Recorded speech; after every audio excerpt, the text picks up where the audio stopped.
Vintage motorcycle collecting. What is the appeal of repairing and collecting obscure 20 and 30-year-old orphans with names such as Norton, Vincent, Matchless, and Moto Guzzi? We headed to the Del Mar Fairgrounds for the San Diego Antique Motorcycle Club's annual Concours d'Elegance to find out. Well, most modern motorcycles don't have the personality or the appeal that vintage motorcycles do. Vintage motorcycles they stir up emotions in people. They have they're more appealing. They usually sound unique. They take a little tinkering, but they just give you pleasure riding them. They don't work as well as new motorcycles, but they're more interesting. And I think the Europeans typically have a little more style and enthusiasm in their work. As technology changes, a lot of the things that we used to make can't be made anymore economically. And the motorcycles that I'm involved in are motorcycles that cannot be made today because the structure that fostered them no longer exists. Further investigation was in order, so we traveled next to longtime collector Sonny Angel's shop in National City, California. Well, it was a 31 Harley, the old 74. Way too big, but the only thing I could afford. And I was 15. I had just joined the Navy. And yeah, the engine number was 31 VL 4036. It was a big old Harley. I didn't get a chance to ride it much because I was out at sea a lot. And subsequently for about 7 years I did that. I never did actually have a bike and have time enough to ride it while I was in the Navy. I almost had a BSA in New Guinea, but that fell through. They wouldn't let me bring the bike on the ship. And as a matter of fact, that's the reason I got out of the Navy, because I couldn't ride my motorcycles to suit me, so I terminated that genre. Anyway, that was the first bike. I've had a lot since then. Like you say down south, calidad tiene larga vida. The quality, good quality, has long life. And the British bikes have that feature. They have the quality to last a long time. I think my oldest bike is my 61 cubic inch Vincent, and it still runs fine.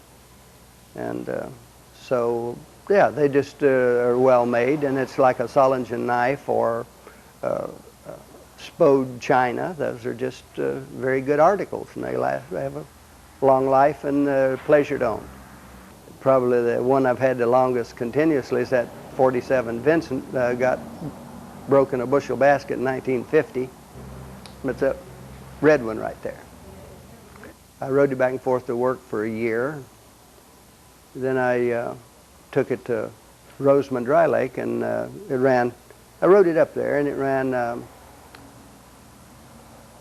103.19 in third gear because I had too fat a tire on the back. So I wasn't satisfied with that, and I went back the next month with the correct size tire, and it ran 115.09 on gasoline and 6.3 to 1 compression.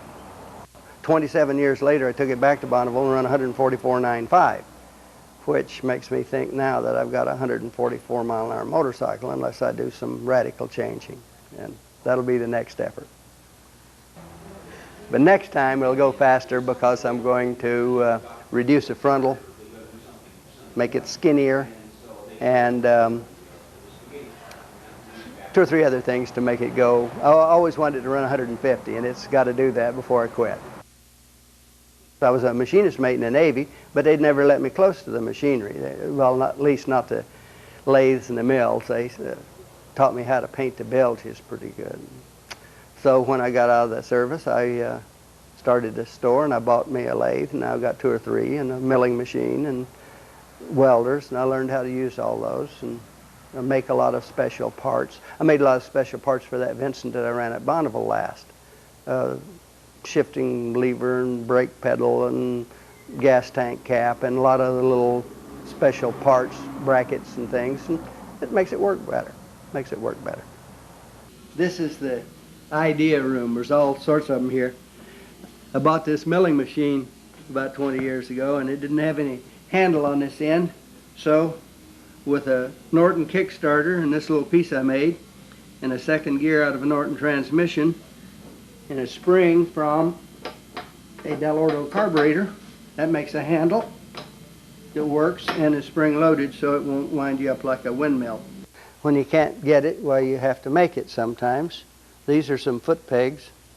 This is a pair, but only one of them came out so far. But you start with a piece of 1-inch square stock and you put it in the lathe and whittle away what you don't want. It leaves a nice part. And here's a oil filler cap.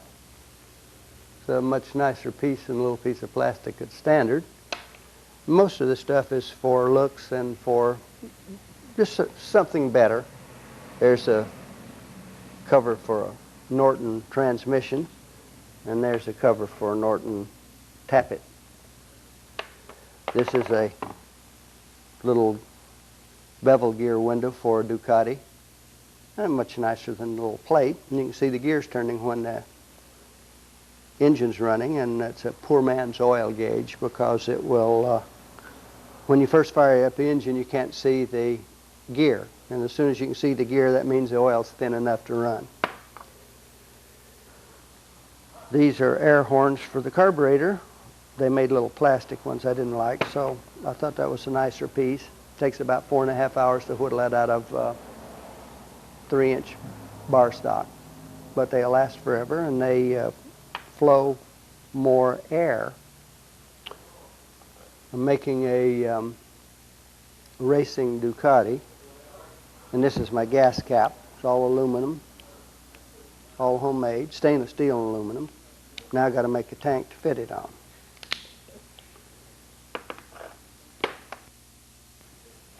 And then this is a picture of my friend's Max Vincent ran for him in 1989 at El Mirage.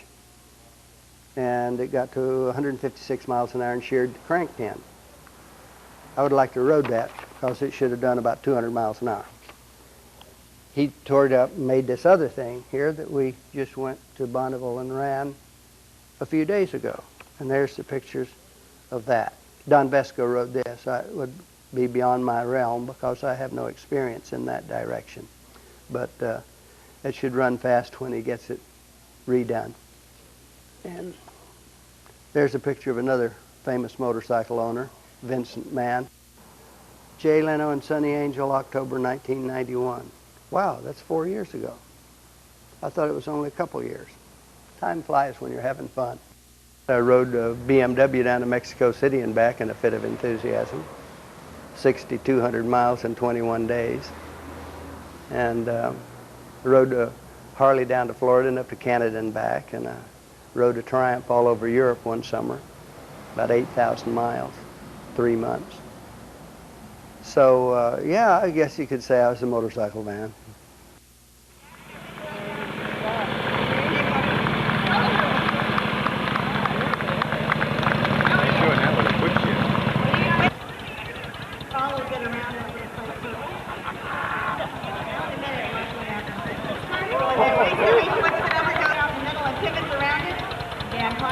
Look at that.